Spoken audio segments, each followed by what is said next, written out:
Libercast presenta una producción de Libertópolis. Día a día encontrarás los episodios de las emisiones correspondientes a nuestros programas. Contravía, todo a pulmón. Contravía por la tarde, más negocios y Liberviernes.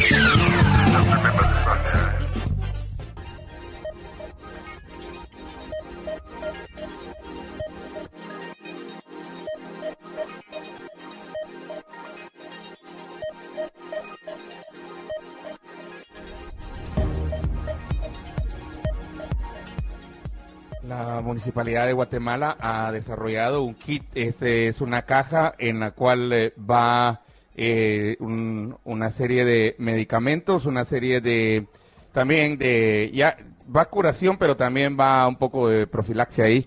Pero para que nos explique mejor esto, porque la caja es muy completa a propósito. Yo comparando la caja esta con la de Salvador, por lo menos lo que he visto de la nuestra, todo lo que incluye de la Municipalidad de Guatemala, y a mí me parece muy bien. De hecho, cuando salió de Salvador dijimos, ¿por qué no hacemos lo mismo en Guatemala? Correcto, ¿verdad? así lo dijimos. Y lo estamos haciendo. Así es que en línea tenemos al doctor Edgar López. Mucho gusto de saludarles y un saludo a tu audiencia. Muchísimas gracias, doctor. Estaba revisando pues por lo menos la información que ha circulado con relación a la caja, al kit, ¿verdad?, de la Municipalidad de Guatemala.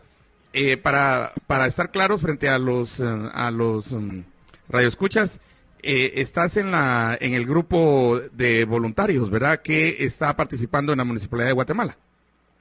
Es correcto, participamos a través de lo que se llama el Consejo Médico de la Metrópoli o CONMED, y de esa manera estamos contribuyendo específicamente ahora en el tema de la pandemia, a iniciativa de la municipalidad y, por cierto, en asociación, en coordinación, en apoyo a otras organizaciones, entre ellas el propio Ministerio de Salud, que como sabes es el ente rector de salud del país. Se ha trabajado en el tema de los campamentos, estos campamentos de los que se ha escuchado ya, funcionando actualmente ya 3, uno en Colonia Maya, zona 18, uno en la zona 7, uno en el proyecto 44, recién inaugurado hace un par de días, y que lo que persigue es ayudar al vecino a que el vecino se apersone, se abre una ficha epidemiológica a través de un programa de telemedicina. Hay una serie de preguntas que ayudan a ubicar al vecino en el contexto de qué le está sucediendo a él y entonces recibir el consejo que puede parar en la entrega de un kit médico. Este kit médico es un sistema a través del cual se entrega una serie de medicamentos, como bien decías, que incluyen medicinas como acetaminofén, medicinas como ibuprofeno, la vitamina D, el zinc, eventualmente también podría incluir recetada por un médico acitromicina, si fuera el caso, pero eventualmente esto está enfocado en el tema de medicina preventiva, de medicina primaria, y persigue también no solo ayudar al vecino y que le llegue el kit a su localidad, a su casa, pero además se evita que entonces llegue a hospitales que ya están saturados y dejar los hospitales entonces para quien realmente los necesite.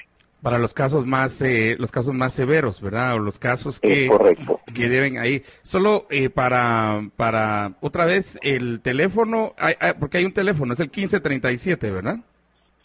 Correcto, esto es el call center, es otra de los trabajos que se está haciendo en la municipalidad. Esto es a través del call center del grupo AVE, Administración Vulnerabilidad y Emergencias de la municipalidad, en donde eventualmente se atiende esa llamada, pasa a un voluntario médico, en donde se escucha qué es lo que tiene el paciente y eventualmente, por supuesto que se le ayuda y el consejo puede ser, vaya al campamento, en este momento denme la dirección, vamos en coordinación con los bomberos municipales a enviar una ambulancia para que le trasladen a usted a un hospital y ahí ya hay una coordinación con el ministerio para estar seguro que la ambulancia no va de un lugar a otro. Correcto. Y eventualmente incluye también el consejo de decirle, bueno, obsérvese, quédese en casa, veamos a ver qué tiene, pareciera que sus signos no orientan necesariamente a un coronavirus, pero estemos observantes y haga ABC. 1537, están preguntando el número de una vez aquí, esto es para toda la municipalidad del municipio de Guatemala, esto es para toda la zona del área metropolitana. 1537, supongo que Villanueva ha de tener, entiendo que Villanueva también ya tiene o empieza a tener un sistema muy similar, Mixco también, y otros municipios en el departamento de Guatemala, y ojalá esto sea replicado en muchos de los municipios. 1537, guárdelo, escríbalo de una vez, guárdelo, 1537, este es un número, ¿verdad?, de la municipalidad de Guatemala, 1537. Sí, pero también revisando la página, entiendo también, estimado doctor, que hay una app que también se puede bajar, una aplicación que uno la puede bajar a su celular para llevar un control, un registro del proceso que uno pueda presentar. Es una app, la AVE, aplicación AVE, de Administración, Vulnerabilidad y Emergencias de la Municipalidad.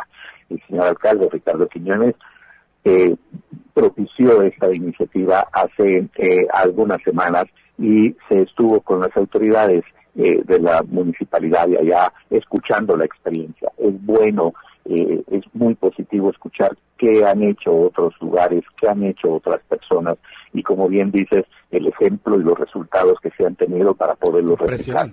Ellos, entre las cosas que les contarán a los vecinos, les platicarán de visitas a la comuna, visitas de la comuna a la comunidad.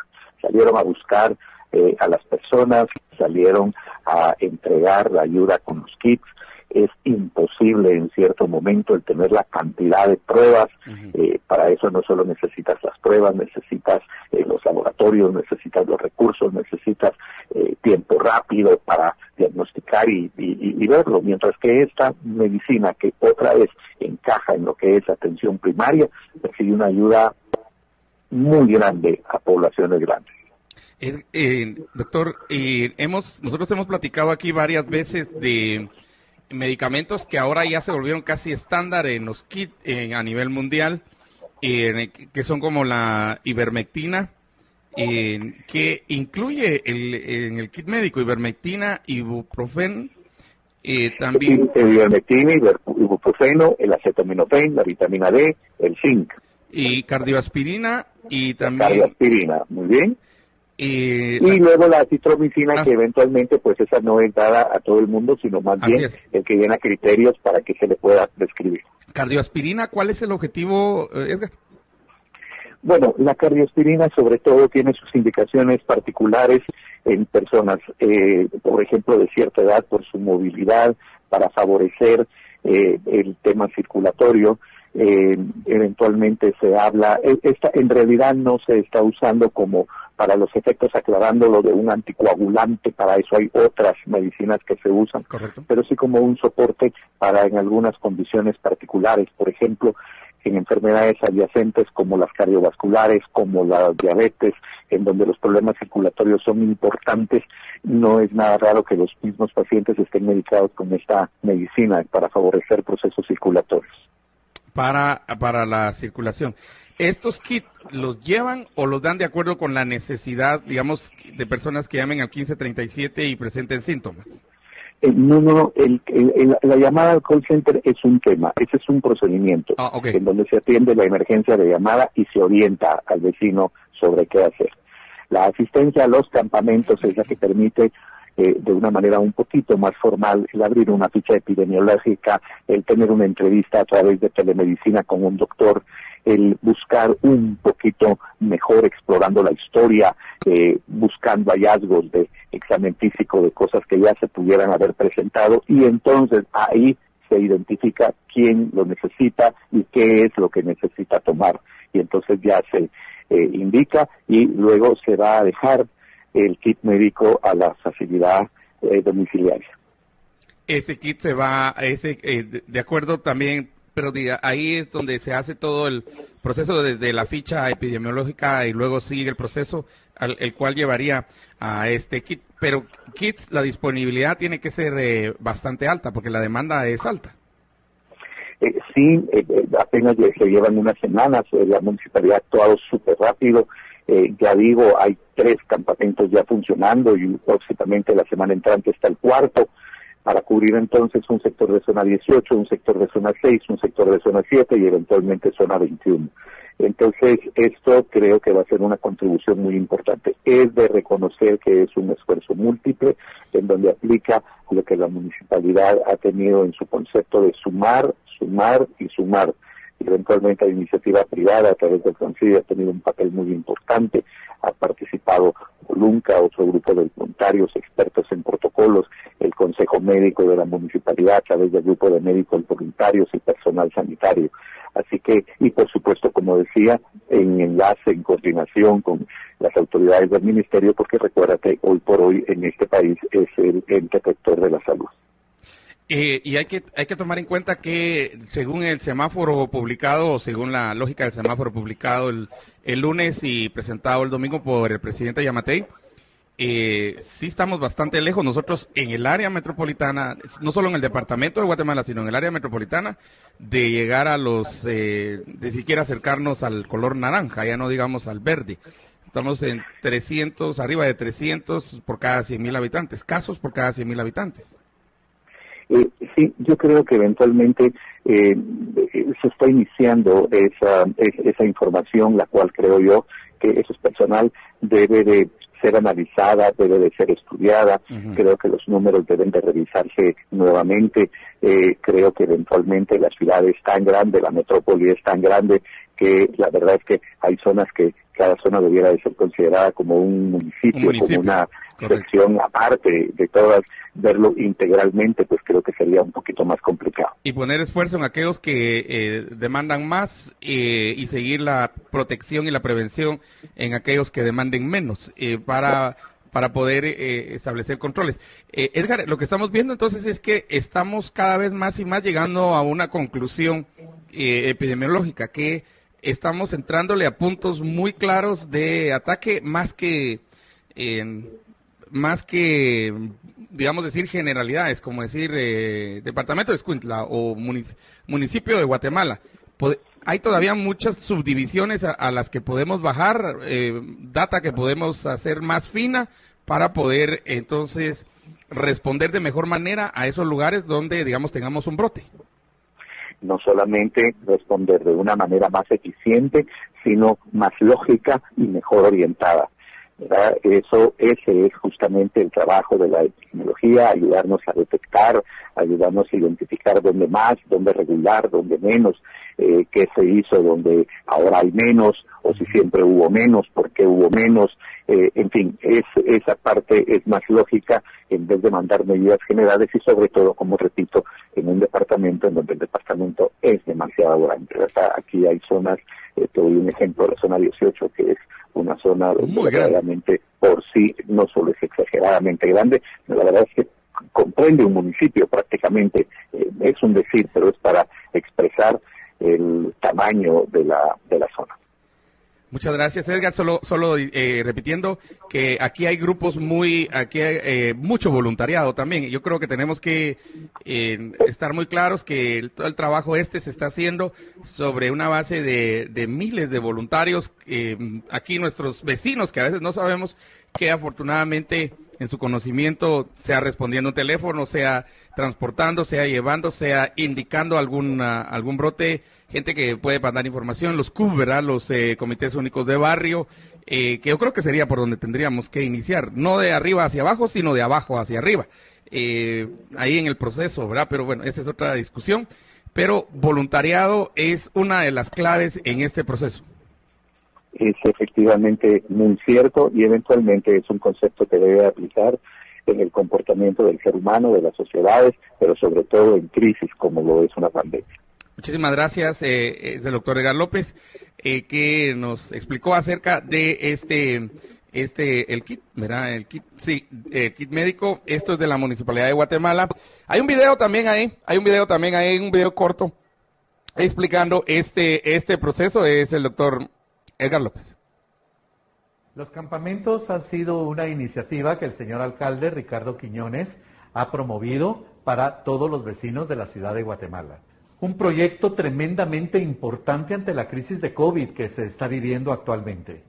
Es una manera de utilizar la atención primaria en salud para poder hacer una ficha epidemiológica, detectar la presencia de un caso sospechoso y de hecho, de una vez, ayudarle con un kit de medicamentos básicos a este vecino o vecina y de esa manera también ayudar a descargar las emergencias y consultas de los hospitales del sector público que están prácticamente saturados en este momento.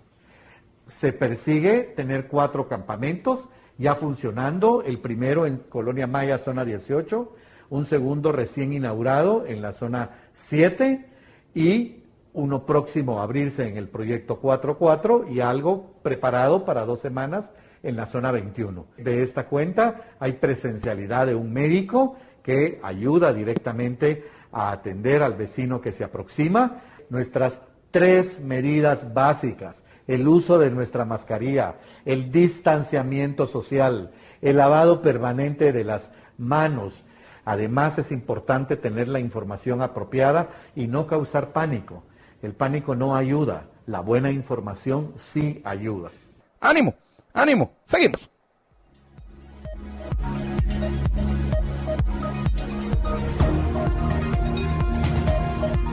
Libertópolis, por la 102.1 FM y todos nuestros medios virtuales.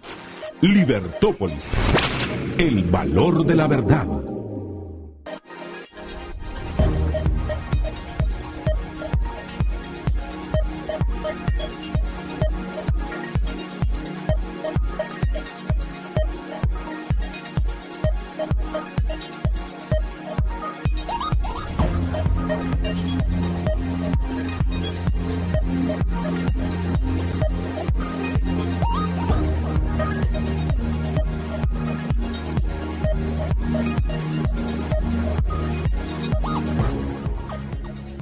Y bueno, apreciables amigos, tal y como les habíamos anunciado, nos acompaña desde Ecuador el empresario y asambleísta ecuatoriano, el señor Henry Kronfle Cosaya, que es uno de los líderes del Comité Especial de Emergencia que se formó para sacar a Guayaquil adelante en la lucha contra el COVID-19.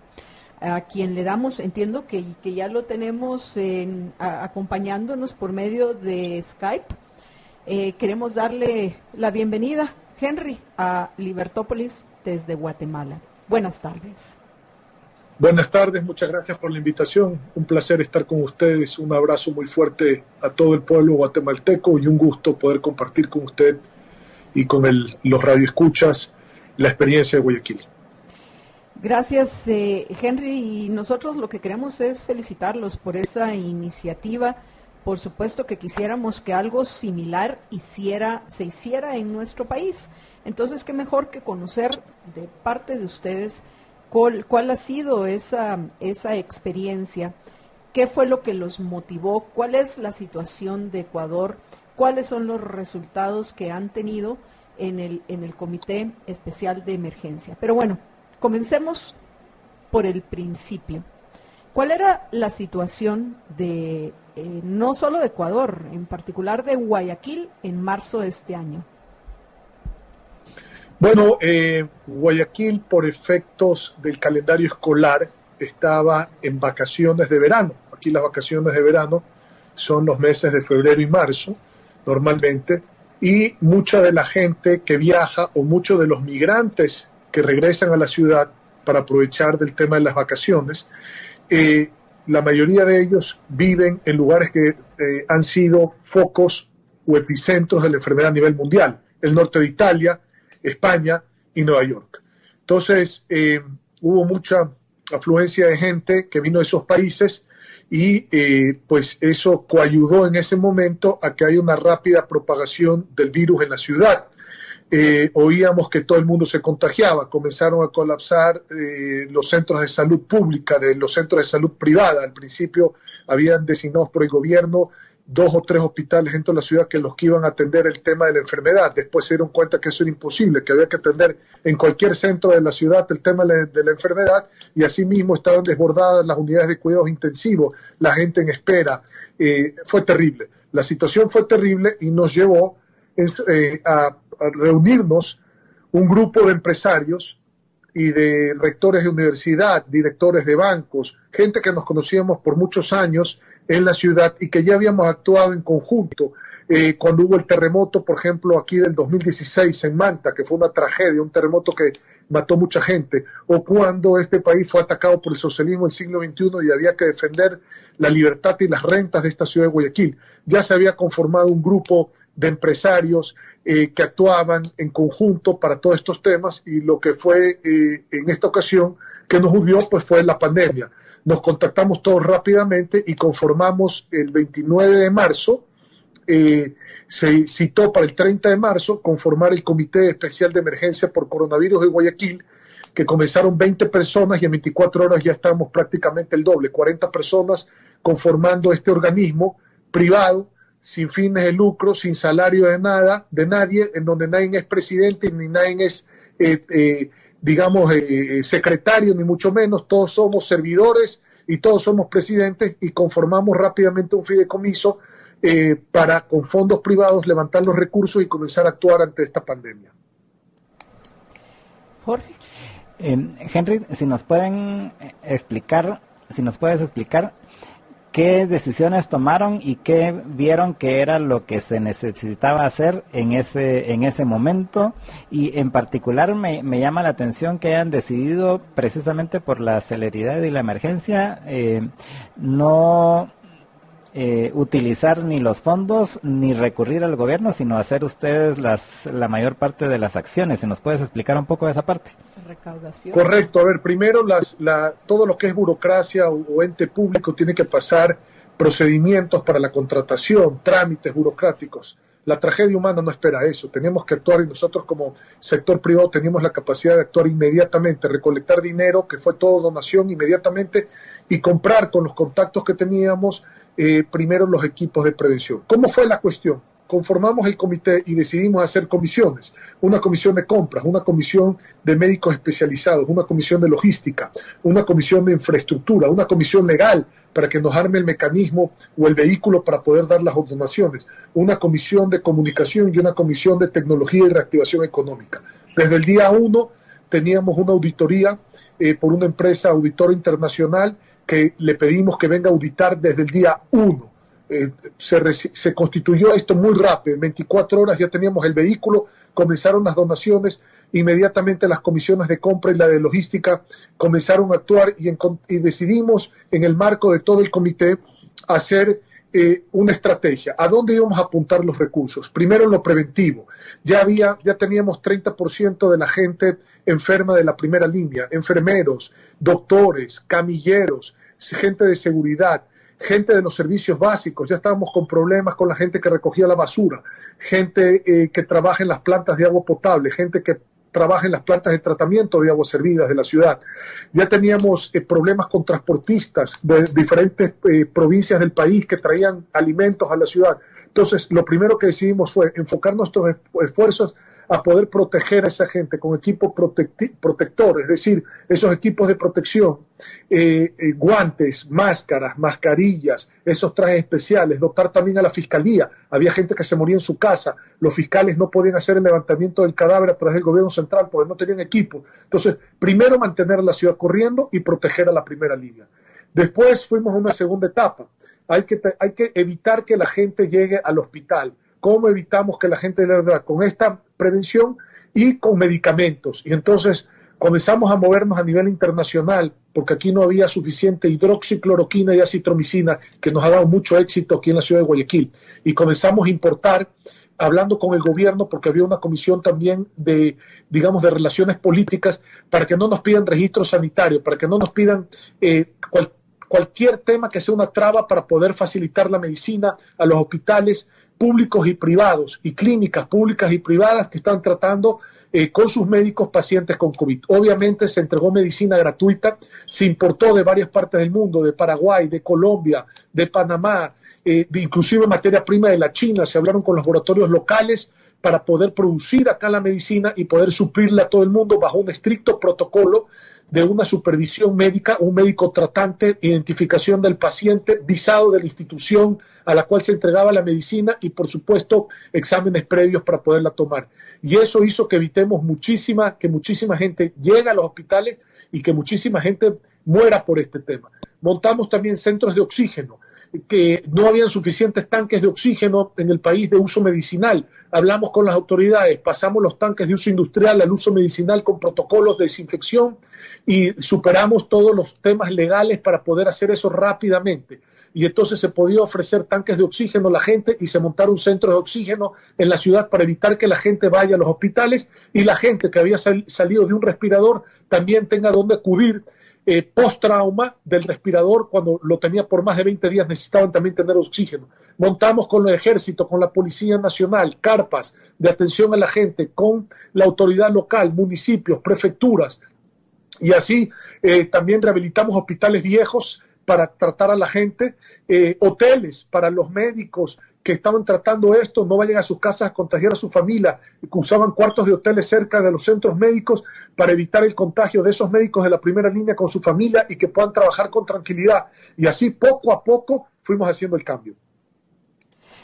¿Cuánto han logrado recaudar a la fecha, Henry? No hemos necesitado utilizar más de 5 millones a la fecha, tenemos menos de 5 millones de dólares en recursos.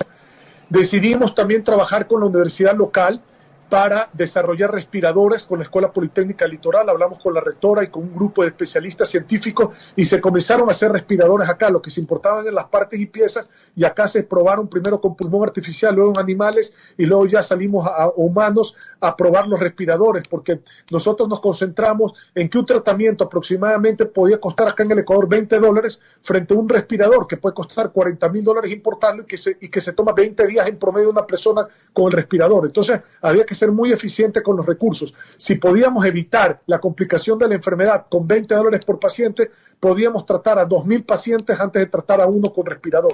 Sin embargo, trabajamos en la logística con las universidades locales, se entregaron muchos respiradores, se importó algo de respiradores, pero el tema también conlleva al confinamiento. Estábamos nosotros con la autoridad local muy de cerca en lo que es el Comité de Operaciones Especiales que se conformó con el COE nacional y provincial para tener una alineación muy clara de cuáles eran los protocolos de confinamiento. Y se trabajó también con el Banco de Alimentos o empresas que donaron kits de alimentos, gente de la agricultura que donó millones de raciones, por ejemplo, de banana y de plátano, y pudimos entregar más de 250,000 kits de comida, porque el problema era cómo teníamos a la gente confinada si no tenía que comer.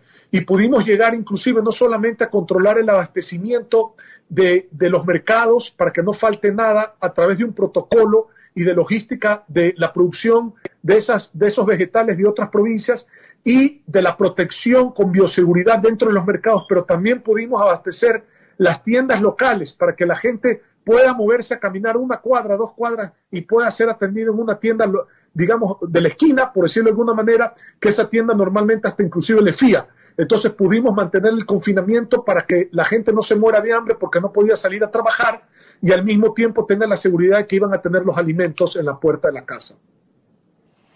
De marzo de este año a hoy, Henry, ¿cómo han avanzado? ¿Cuáles han sido los logros? ¿Cuál es la situación actual en Guayaquil?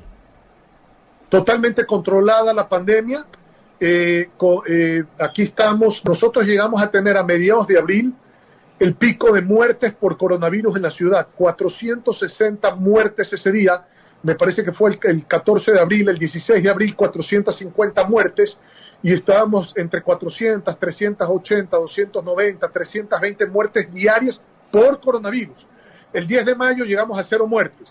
Y de ahí hemos mantenido muchos días con 0 muertes y hemos mantenido un promedio del 10 de mayo a la fecha, o sea, estamos hablando ya 2 meses, de 1,3 muertos al día promedio.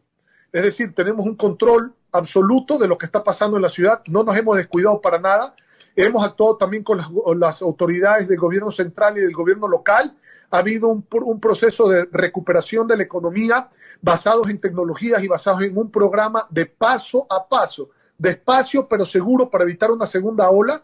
Ya no tenemos abarrotados los hospitales, no tenemos ya capacidad inclusive para atender al resto del país, y el comité ha hecho sugestiones también a otras provincias. Hemos llegado a todas las provincias del país, ayudando a otras ciudades que están complicadas, como son Quito en este momento, la capital del Ecuador, que está complicada. Pero hemos podido, con un programa de reactivación económica y con un sistema de semaforización de rojo, amarillo a verde, que estamos a punto ya de ir a verde, que sería la nueva normalidad, hemos podido poco a poco reactivar la economía, el transporte público con aforos, con bioseguridad, por supuesto, y con toda una campaña de lineamientos educacional, tanto del comité como del gobierno local y central, para poder avanzar en este nuevo orden mundial, si se quiere ver de alguna manera. Henry, ha habido mucha controversia a nivel mundial, pensaría yo, con relación a la hidroxicloroquina.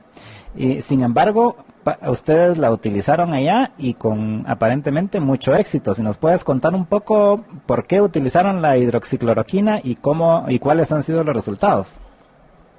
Gracias, sí, ha sido utilizada con mucho éxito aquí. A ver, primero, porque en su momento, a mediados de marzo, alrededor del 15 de marzo aproximadamente, o 20 de marzo, en ese rango de fechas, Estados Unidos hizo una aprobación de uso de emergencia de la hidroxicloroquina y la acitromicina como tratamiento para el COVID-19. Recuerden que son medicinas que han estado de larga data en el mercado. La hidroxicloroquina es una medicina que se ha usado mucho para artritis reumatoide, para lupus, para malaria. Y la acitromicina, un antibiótico, pues que como ustedes saben, de mucho uso. Individualmente ninguna medicina ha sido un riesgo para nadie y por algo se ha usado por tantos años. La aprobación del gobierno de la agencia del Food and Drug Administration de los Estados Unidos para el uso de emergencia como un tratamiento, digamos, en el tema del coronavirus, es lo que nos animó a usar el tratamiento.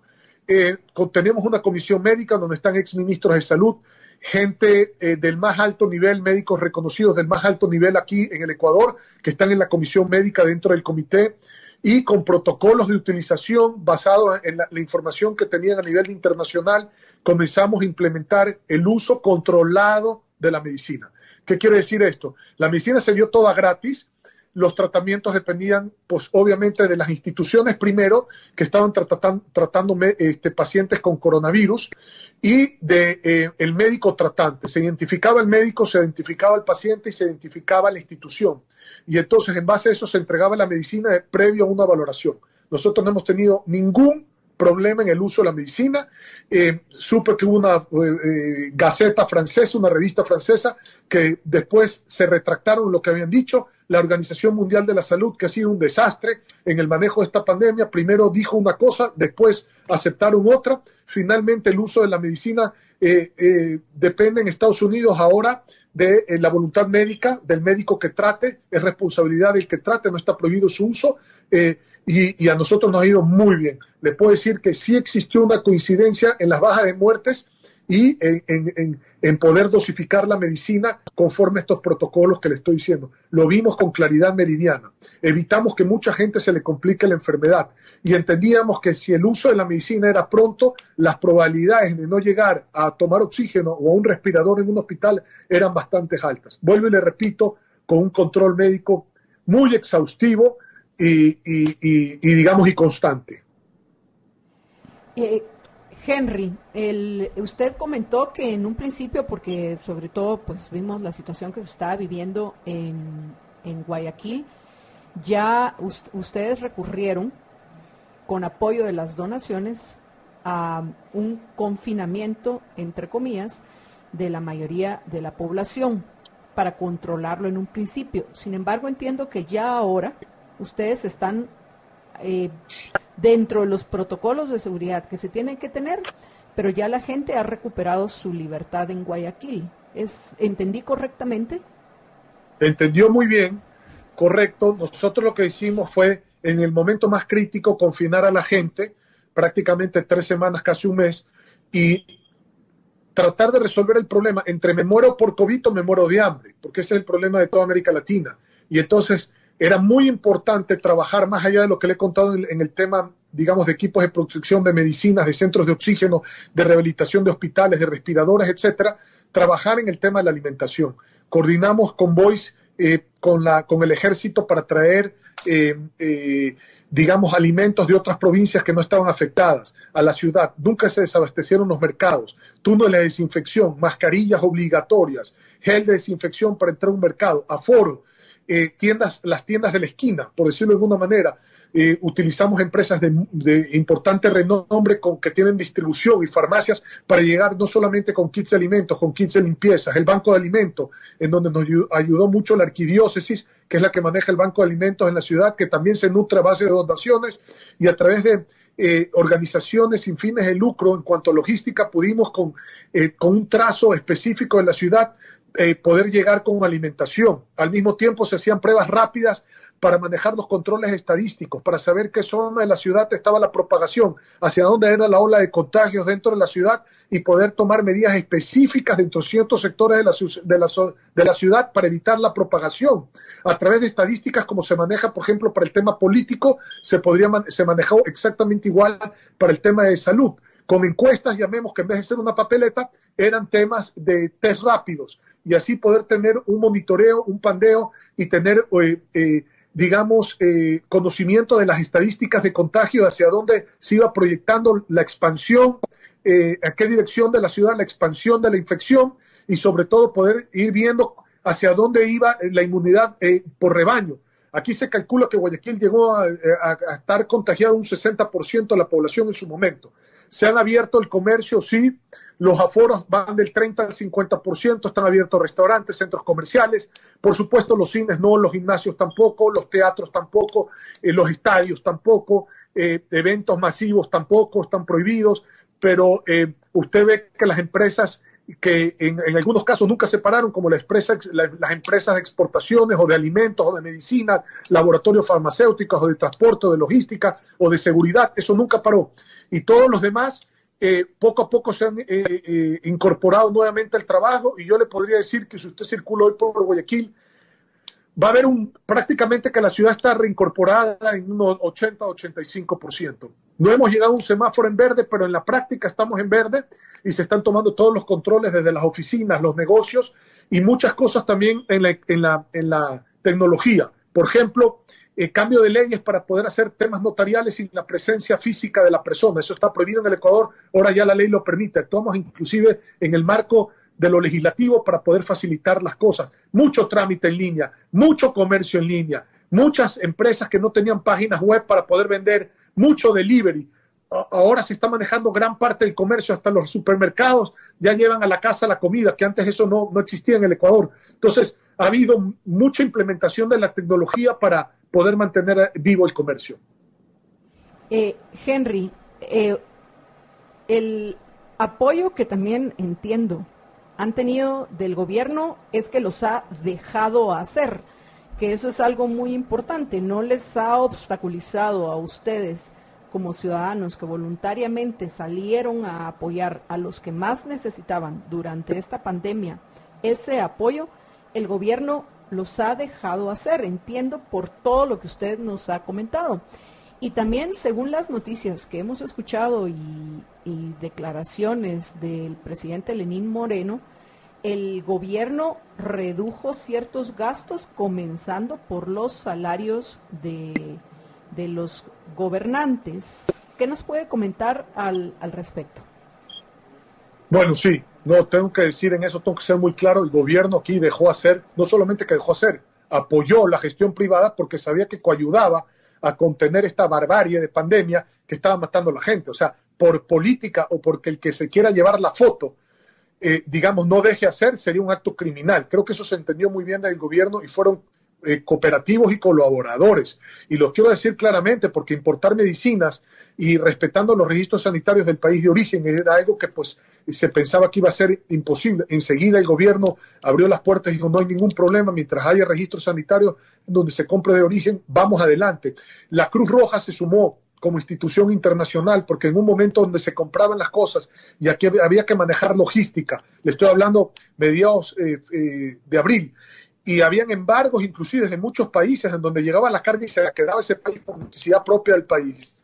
Tuvimos la suerte de que la Cruz Roja se sumara a nuestra iniciativa y muchas cosas se manejaron con socorro internacional, lo cual permitió que nadie le meta la mano en todos estos temas de logística, transbordos, etcétera, todo etiquetado como Cruz Roja Internacional. Eso nos ayudó bastante, y también las facilidades del gobierno en materia aduanera. Nada pagó impuestos, todo entró rápidamente, las desalinizaciones se hicieron inclusive antes de que llegue la mercadería, fueron muy expeditos la Secretaría Nacional de Aduanas del Ecuador, fueron extremadamente buenos. El gobierno ayudó muchísimo, colaboró muchísimo. Primero entendieron que había que reorientar el presupuesto general del Estado a la pandemia, a esta situación de crisis humanitaria que vivía el Ecuador. Y en ese sentido se hicieron todos los esfuerzos para no tener gastos en otra cosa que no sea atender la problemática que estaba viviendo el país en materia de salud y en materia social por la hambruna, porque estos países todos, nadie tiene supermercado para una semana en promedio en ninguno de los países de América Latina. La gente vive al día. Y en ese sentido el gobierno hizo un buen trabajo. Por el otro lado, sí, recortes inmediatos en el presupuesto general del Estado, en lo que eran salarios, para tratar de disminuir el gasto. Y por el otro lado, como le digo, las facilidades, el apoyo, nos ayudaron. Tuvimos a través de la oficina de la Presidencia de Colombia, una señora Ospina y el expresidente Andrés Pastrana, con el presidente Iván Duque, mandaron una ayuda monetaria directamente de gobierno al comité, que fue algo bastante inusual, y tuvimos la ayuda de la Cancillería ecuatoriana para que pueda venir esa donación de un gobierno a una institución privada. Normalmente las donaciones, ustedes saben, son de gobierno a gobierno, un monto importante que nos ayudó muchísimo en su momento. Entonces, hubo mucha facilitación por parte de otros gobiernos y del propio gobierno del Ecuador para poder trabajar con tranquilidad el sector privado de manera eficiente, cuidando al máximo los recursos y enfocando esos recursos limitados a las necesidades que eran ilimitadas en ese momento. Henry, tenemos que ir terminando ya la entrevista, y estoy segura que hay más de una cosa que a Jorge y a mí se nos han pasado de preguntarle. ¿Qué quisiera compartir no solo con nuestros oyentes, sino también con los empresarios en Guatemala? Porque nosotros ya llevamos 4 meses en confinamiento, con una economía de un país pobre destruida. Y nosotros ya no podemos continuar así. Solo en el aumento de gente sin trabajo y gente muriendo de hambre. Ayer leíamos datos de que están en inseguridad alimentaria alrededor más de la mitad de la población de nuestro país. Entonces, pues nosotros hemos llegado a un estado crítico, no solo en la pésima atención de la gente que está muriendo en los hospitales, ya no de COVID-19, sino de la falta de atención correcta, sino que además de eso estamos en una crisis económica que se agudiza día con día, y no podemos seguir más en este confinamiento. ¿Qué le recomendaría a usted, no solo a los empresarios, sino todos aquellos que desde la sociedad queremos, pues bueno, salir adelante? Porque una de las cosas que nos impresiona es que con apenas $5 millones, porque para atender un caso como este, $5 millones es nada. Aquí en Guatemala el gobierno pidió 20 mil millones de quetzales en préstamos. Y nos impacta escuchar que ustedes con $5 millones han logrado recuperar a una ciudad, la más afectada, y están apoyando a otras. Entonces, pues bueno, ¿qué nos hace falta preguntarle, que considera importante compartir con nuestros oyentes? ¿Y qué le recomendaría a los ciudadanos que hiciéramos para organizarnos de alguna manera similar a la que ustedes, a la organización que ustedes hicieron en Guayaquil? Bueno, solamente una aclaración: menos de 5 millones de dólares lo que he invertido el comité al cual pues yo me pertenezco, pero por supuesto que hay inversión por parte del gobierno central en la provincia a través de la gobernación, de la prefectura, que es el que maneja la provincia del Guayas, y de la alcaldía, que es la que maneja la ciudad de Guayaquil. Esas inversiones o ese presupuesto de cada una de estas instituciones, que por supuesto han actuado en conjunto con el comité y que además han actuado en la responsabilidad que conlleva la administración pública, ese monto yo no lo tengo. O sea, no es que toda la pandemia se ha podido manejar con $5 millones en la ciudad. No, por favor, es lo que nuestro aporte en materia monetaria. Eso quiero dejarlo claro. Segundo, ¿cuál es mi mensaje? Mi mensaje es muy simple. Primero, señores empresarios, ¿qué esperan para organizarse? Ustedes se conocen. Están las cámaras de la producción. Ustedes tienen la Cámara de Industria de Guatemala, la Cámara de Comercio, el organismo cúpula en Guatemala. Señores, organícese el sector privado inmediatamente. Vea cuáles son las fortalezas en materia de logística, en materia de distribución, en materia de alimentos, en materia de fármacos, en materia hospitalaria. Todo sector privado tiene diferentes áreas que puede colaborar con esto. E inmediatamente organícense, pónganle un poquito de dinero a esa organización y comiencen rápidamente a actuar.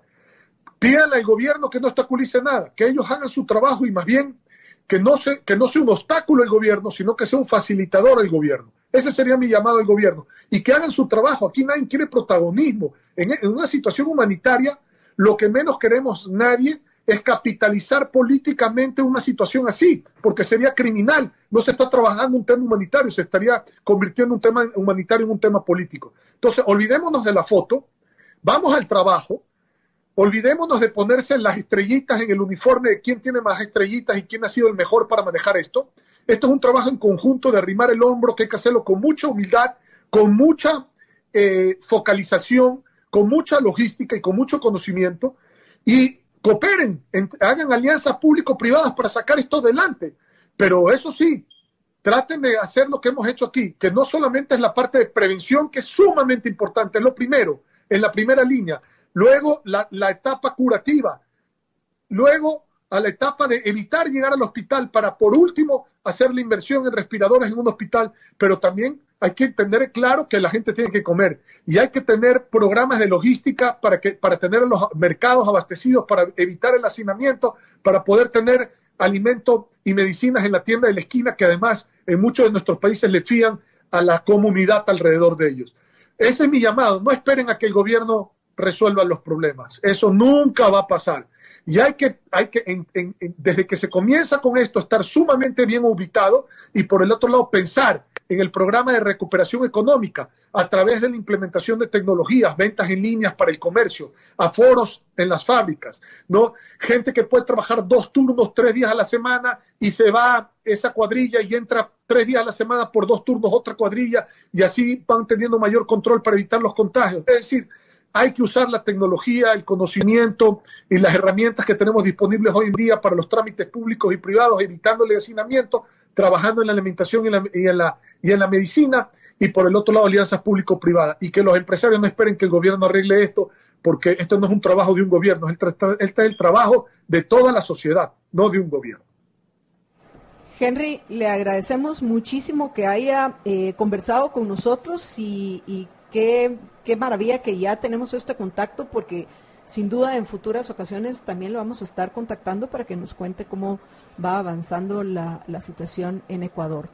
Muchas gracias y les deseamos que continúen cosechando éxitos en no solo la lucha contra el COVID-19, sino una lucha todavía más importante, que es la lucha del progreso, de la creación de riqueza y la mejora en la calidad de vida de todos los habitantes del Ecuador, que eso es lo que les deseamos desde Guatemala. Gracias para ustedes también, Dios los bendiga, mucha suerte, mucho éxito y siempre a las órdenes aquí en Ecuador. Somos hermanos latinoamericanos, así nos consideramos y estamos dispuestos a ayudar en todo lo que ustedes necesiten. Reciban un fuerte abrazo a todos y Dios los bendiga. Muchísimas gracias.